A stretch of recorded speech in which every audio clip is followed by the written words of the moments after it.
ಪಾಠದಲ್ಲಿರುವ ಕೃಷ್ಣ ಸುಧಾಮ ಎಂಬ ನಾಟಕವನ್ನು ತಮ್ಮ ಮುಂದೆ ಅಭಿನಯಿಸುತ್ತಿದ್ದೇವೆ.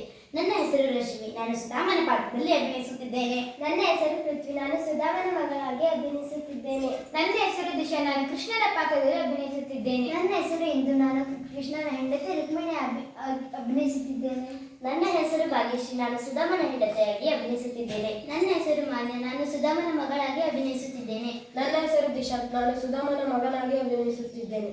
ನನ್ನ ಹೆಸರು ವಿದ್ಯಾ, ನಾನು ದ್ವಾರಪಾಲಕನಾಗಿ ಅಭಿನಯಿಸುತ್ತಿದ್ದೇನೆ. ನೋಡಿ ಆನಂದಿಸಿ.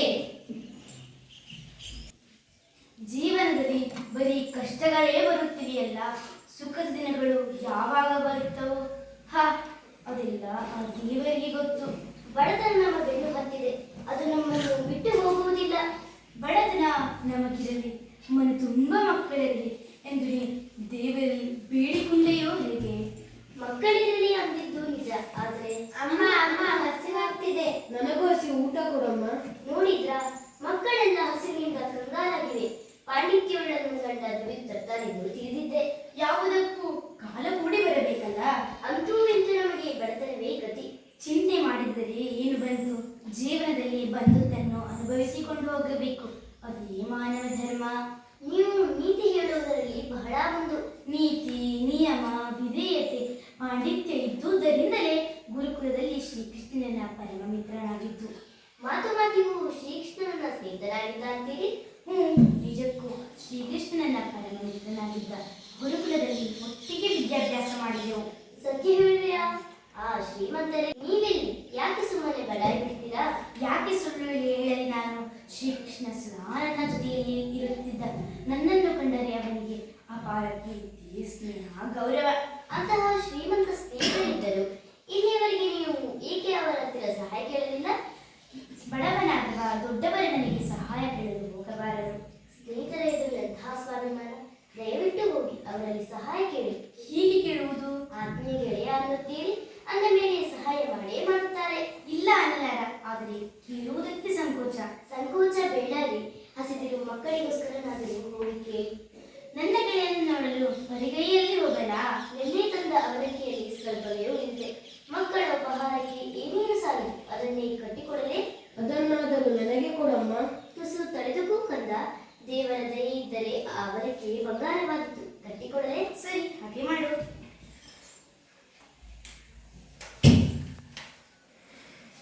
ತೆಗೆದುಕೊಳ್ಳಿ.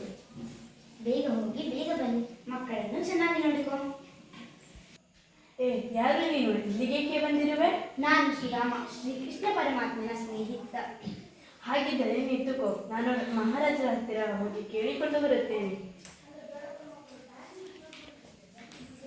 ಮಹಾರಾಜರೇ, ವಂದಿಸಿಕೊಂಡಿದ್ದೇನೆ. ನಿಮ್ಮನ್ನು ನೋಡಲು ಅರಸು ರಾಮನೇ ಎಂಬುವವರು ಬಂದಿದ್ದಾರೆ, ಕಳುಹಿಸಿಕೊಡಲೇ? ಬೇಡ, ನಾನೇ ಬರುವೆ. ಆಯ್ತು ಮಹಾರಾಜರೇ. ಸುಧಾಮ, ಕೃಷ್ಣ. ಸುಧಾಮ, ಯಾವಾಗ ಬಂದೆ? ಈಗ ತಾನೇ ಬಂದೆ. ಕುಳಿತುಕೋ. ಶ್ರೀಕೃಷ್ಣ ಮಹಾರಾಜರು. ಏಕೆ ಸುಧಾಮ, ಕಣ್ಣಲ್ಲಿ ನೀರು? ಬಹಳ ದಿನಗಳ ಅನಂತರ ನಿನ್ನನ್ನು ನೋಡುತ್ತಿರಲಿಲ್ಲ, ಅದಕ್ಕೆ ಆನಂದದ ಕಣ್ಣೀರು. ದೂರದಿಂದ ದಣಿದು ಬಂದಿದ್ದೀಯಾ? ಸ್ನಾನ ಮುಗಿಸಿ ಊಟ ಮಾಡಿ ವಿಶ್ರಾಂತಿ ತೆಗೆದುಕೋ. ಅಷ್ಟು ಬೇಗ ನಿನ್ನನ್ನು ಹೋಗಬಡುವುದಿಲ್ಲ. ಅಯ್ಯೋ, ಅಲ್ಲಿ ಯಾರೂ ಇಲ್ಲ. ಮನೆಯಲ್ಲಿ ಮಕ್ಕಳಿಗೆ. ಸುಮ್ಮನಿರು. ಬಂದ ತಕ್ಷಣ ಹೋಗಬೇಕಿದ್ದರೆ ಯಾಕೆ ಬಂದೆ? ಯಾರಲ್ಲಿ? ಸುಧಾಮನಿಗೆ ವಿಶ್ರಾಂತಿ ವ್ಯವಸ್ಥೆ ಮಾಡಿ. ನನಗೆ ತುರ್ತು ಕೆಲಸ ಇದೆ, ಮುಗಿದ ತಕ್ಷಣ ಬಂದು ಬಿಡುವೆ. ನಿಲ್ಲು ಕೃಷ್ಣ. ಹೇಳು.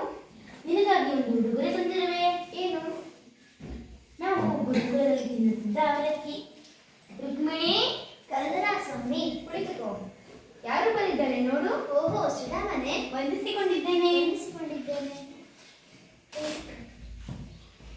ಅವಲಕ್ಕಿ ತುಂಬಾ ರುಚಿಯಾಗಿದೆ. ಧನ್ಯವಾದಗಳು.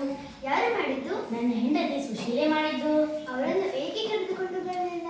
ಅವಳು ಮನೆಯಲ್ಲಿ ಮಕ್ಕಳನ್ನು ನೋಡಿಕೊಳ್ಳುತ್ತಿದ್ದಳು, ಆದ್ದರಿಂದ ಕಂಡು ಬರಲಾಗಲಿಲ್ಲ.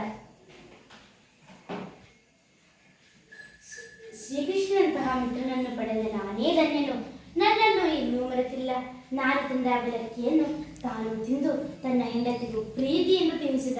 ಇಷ್ಟೊಂದು ಪ್ರೀತಿ ವಿರುವನ ಹತ್ತಿರ ನನ್ನ ಬಡತನ ಹೇಳಿ ಅವನ ಮನಸ್ಸಿಗೆ ಬೇಸರ ಉಂಟು ಮಾಡಬಾರದು. ನನ್ನ ಬಡತನ ನನಗಿರಲಿ. ಸುಧಾಮ, ಏನು ಯೋಚಿಸುತ್ತಿರುವೆ? ಏನಿಲ್ಲ ಕೃಷ್ಣ, ಏನಿಲ್ಲ, ಸುಮ್ಮನೆ. ನೀ ಬಂದು ನನ್ನ ಮನಸ್ಸಿಗೆ ತುಂಬಾ ಸಂತೋಷ ಉಂಟು ಮಾಡಿದೆ. ನನಗೆ ಆ ಗುರುಕುಲ ನೆನಪಾಗುತ್ತಿದೆ. ಒಟ್ಟಿಗೆ ಊಟ ಮಾಡುತ್ತಿದ್ದೆವು, ಕೂಡಿ ಕಲಿಯುತ್ತಿದ್ದೆವು, ಕಟ್ಟಿಗೆದಲ್ಲೂ ಹೋಗುತ್ತಿದ್ದೆವು. ಗುರುಮಾತೆ ಕೊಟ್ಟ ಹುರಿದ ಕಡಲೆ ತಿಂದಿದ್ದು, ನಿನ್ನ ಪಾಲಿನ ಕಡಲಿನ ಕಸಿದಿದ್ದು, ಹಸಿವು, ಬಡತನ, ಪ್ರಜೆಗಳ ಹಸಿವು ಇಂಗಿಸಲು, ಅವರ ಕಷ್ಟ ಕಾರ್ಪಣೆ ನೀಗಿಸಲು ರಾಜನಾದವನು ಶ್ರಮಿಸಬೇಕು. ಆಗ ಮಾತ್ರ ನಿಜವಾದ ರಾಜನಾಗುವನು. ಕೃಷ್ಣ, ಇಷ್ಟು ದಿನ ಇಲ್ಲಿದ್ದು ಅದನ್ನೆಲ್ಲ ಕಣ್ಣಾರೆ ಕಂಡಿರುವೆ. ಸುಧಾಮ, ನಿನಗೆ ಏನು ಬೇಕು? ನನಗೆ ಏನು ಬೇಡ. ನಿನ್ನ ಸತ್ಕಾರ ಜೀವನದಲ್ಲಿ ಮರೆಯುವಂತಿಲ್ಲ. ನಿನ್ನ ಸ್ನೇಹ ಒಂದೇ ನನಗೆ ಸಾಕು. ಇನ್ನು ನನ್ನೂರಿಗೆ ನಾ ಹೊರಡುವೆ. ಇಷ್ಟು ಬೇಗ? ನಾನು ಇಷ್ಟು ದೀರ್ಘಕಾಲ ಮನೆ ಬಿಟ್ಟು ಇದ್ದವನೇ ಅಲ್ಲ. ಅಲ್ಲಿ ಹೆಂಡತಿ ಮಕ್ಕಳು ನನ್ನ ದಾರಿ ಕಾದು ಕಂಗಾಲಾಗಿರಬಹುದು. ನಿನ್ನ ಇಷ್ಟದಂತೆಯಾಗಲಿ. ಹೋಗಿ ಬಾ. ಶುಭವಾಗಲಿ ಗೆಳೆಯ. ಅಂದ ಹಾಗೆ ನಿನ್ನ ಮನೆಗೆ ನನ್ನನ್ನು ಕರೆಯಲೇ ಇಲ್ಲ. ಪರವಾಗಿಲ್ಲ, ನೀ ಕರೆಯದಿದ್ದರೂ ನಾನೇ ಬರುವೆ. ಅಯ್ಯೋ, ನನ್ನ ಮನೆಗೆ ಬೇಡ ಕೃಷ್ಣ. ಈಗ ಚಿಂತೆ ಬಿಟ್ಟು ಹೊರಡು. ಒಳ್ಳೆಯದಾಗಲಿ. ದ್ವಾರಪಾಲಕ, ಸುಧಾಮನನ್ನು ಮನೆಗೆ ಕರೆದುಕೊಂಡು ಹೋಗು. ಆಯ್ತು ಮಹಾರಾಜರೇ. ಓ, ಬಂದಿದೆ. ನೀವು ಯಾರ ಮನೆಯಲ್ಲಿದ್ದೀರಿ? ಇದು ನಮ್ಮ ಮನೆ ಕಣ್ರಿ. ನಮ್ಮ ಗುಡಿಸಲು ಎಲ್ಲಿ? ಆ ಗುಡಿಸಿನ ಜಾಗದಲ್ಲಿ ಈ ಅರಮನೆ ಅಂತ ಮನೆ ನಿರ್ಮಾಣವಾಗಿದೆ. ಅರೆ, ನಾನು ಹೋಗಿ ಬರುವುದರೊಳಗೆ ಇದು ಹೇಗೆ ಸಾಧ್ಯವಾಯಿತು?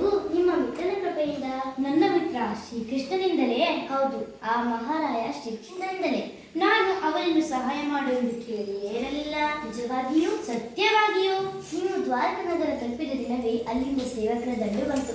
ಬೇಕಾದ ಎಲ್ಲಾ ವಸ್ತುಗಳನ್ನು ತಂದರು. ಚಕ ಅಂತ ಮನೆ ನಿರ್ಮಿಸಿದರು. ನಮಗೆಲ್ಲ ಹೊಸ ಉಡುಪು ಆಭರಣಗಳನ್ನು ಸಹ ಕೊಟ್ಟರು. ಪರಮಾಶ್ಚರ್ಯ. ನನ್ನ ಮನದ ಇಂಗಿತವನ್ನು ತಿಳಿದುಕೊಂಡು ಆ ರೀತಿಯ ಸಹಾಯ ಮಾಡಿದ್ದಾನೆ ಆ ಶ್ರೀಕೃಷ್ಣ. ನೀವು ತಿಳಿದುಕೊಂಡು ಹೋದ ಅವರಿಕೆಯನ್ನು ಅವರಿಗೆ ನೀಡಿದಿರೇ? ಹ್ಞೂ, ಕೊಟ್ಟೆ. ತಾನು ತಿಂದು ತನ್ನ ಹೆಂಡತಿಗೂ ಪ್ರೀತಿಯಿಂದ ತಿನ್ನಿಸಿದ. ಅಬ್ಬ, ಬಡವನ ಮನೆ ಅವಲಕ್ಕಿಯನ್ನು ಸಂತೋಷವಾಗಿ ತಿಂದರಲ್ಲ. ಇದು ನಿಜವಾಗಿಯೂ ಅವರ ಸ್ನೇಹ ಮತ್ತು ದೊಡ್ಡ ಗುಣ. ಮತ್ತೆ ಯಾಕೆ ನೀವು ಅವರ ಹತ್ತಿರ ಸಹಾಯ ಕೇಳಲಿಲ್ಲ? ಅವನು ಸತ್ಕಾರ ಮಾಡಿದ್ದನ್ನು ನೋಡಿ ನನ್ನ ಮನಸ್ಸು ನಾಚಿ ಕುಗ್ಗಿ ಹೋಯಿತು. ಆದ್ದರಿಂದ ಏನನ್ನೂ ಕೇಳಲು ಮನಸ್ಸಾಗಲಿಲ್ಲ. ನೀವು ಕೇಳಲು ನಿಜ, ಆದರೆ ಆ ಶ್ರೀಕೃಷ್ಣ ಪರಮಾತ್ಮನೇ ತಮ್ಮ ಕರ್ತವ್ಯ ಮಾಡಿದ್ದಾರೆ. ನೋಡಿ, ಮನೆ ಇಷ್ಟೊಂದು ಚೆನ್ನಾಗಿದೆ. ಮಕ್ಕಳಿಗೆ ಆಟಿಕೆ ಸಾಮಾನುಗಳನ್ನು ಸಹ ಕೊಟ್ಟರು. ಆಟಿಕೆ ಸಾಮಾನುಗಳು ಎಂದ ತಕ್ಷಣ ನೆನಪಾಯಿತು. ಮಕ್ಕಳೆಲ್ಲ ಎಲ್ಲಿದ್ದಾರೆ? ಅಪ್ಪ, ಅಪ್ಪ, ಅಪ್ಪ, ನನ್ನ ಹೊಸ ಬಟ್ಟೆ ನೋಡಿ ಎಷ್ಟು ಚೆನ್ನಾಗಿದೆ. ಸರ, ಓಲೆ, ಬಳೆ ಎಲ್ಲ. ಅಪ್ಪ, ನಿಮಗೂ ರೇಷ್ಮೆ ಬಟ್ಟೆ ಕೊಟ್ಟಿದ್ದಾರೆ ನೋಡಪ್ಪ. ಬೇಡ, ನನಗೆ ಬೇಡ. ನೀವೆಲ್ಲ ಧರಿಸಿಕೊಳ್ಳಿ. ನನಗೆ ಆ ಶ್ರೀಕೃಷ್ಣ ಪರಮಾತ್ಮನ ಸ್ನೇಹವೇ ರಶ್ಮಿ ಬಟ್ಟೆ. ಅವನ ಮಾತೇ ನನಗೆ ಆಭರಣ. ಬನ್ನಿ, ಆಯಾಸವಾಗಿ ಇದ್ದು ನಿಮಗೆ ಕುಳಿತುಕೊಳ್ಳಿ. ನೀರು ತಂದುಕೊಳ್ಳಿ. ಹಾ, ಸುಧಾಮ, ಅಯ್ಯೋ, ಯಾರು ಬಂದರೆ ಅನ್ಸುತ್ತೆ. ಯಾರು? ಶ್ರೀಕೃಷ್ಣ ಮಹಾರಾಜರು. ಬನ್ನಿ, ಒಳಗೆ ಬನ್ನಿ. ಸುಧಾಮ ಇಲ್ಲವೋ? ಇದ್ದಾರೆ, ಕರೀತೇನೆ. ಏನು ಅಂದ್ರೆ ಶ್ರೀಕೃಷ್ಣ ಮಹಾರಾಜರು ಬಂದಿದ್ದಾರೆ. ಕೃಷ್ಣ, ಸುಧಾಮ, ಬನ್ನಿ ಕುಳಿತುಕೊಳ್ಳಿ. ಕುಡಿಯಲು ನೀರು ತಂದೆ? ಹಾ, ತೆಗೆದುಕೊಳ್ಳಿ. ಭೋಜನಕ್ಕೆ ಏನು ಮಾಡಲಿ? ಅವಲಕ್ಕಿ ಬೇರೆ ಇದೆ.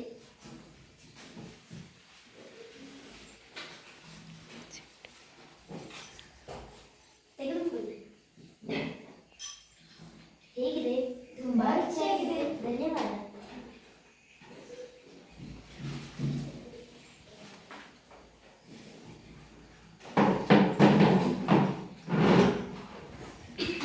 ಸುಧಾಮ, ನಿನ್ನ ಮಕ್ಕಳನ್ನು ನನಗೆ ಪರಿಚಯ ಮಾಡಿಕೊಡಲಿಲ್ಲ.